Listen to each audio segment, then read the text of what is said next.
I'm Owen. I worked as an apprentice in the design industry, and I give Microsoft 365 a 4 out of 5.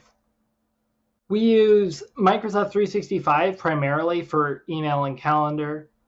We use the calendar for vacation days, room reservations, and task assignments to people within the team. What I like most about Microsoft Office 365 is that all of it's compatible with any other devices you want to use. Every calendar app is compatible with the Microsoft Office 365 standard, the Outlook standard. Every Word processor can open up a Word document. And so it's very useful to have something that I can look at anywhere.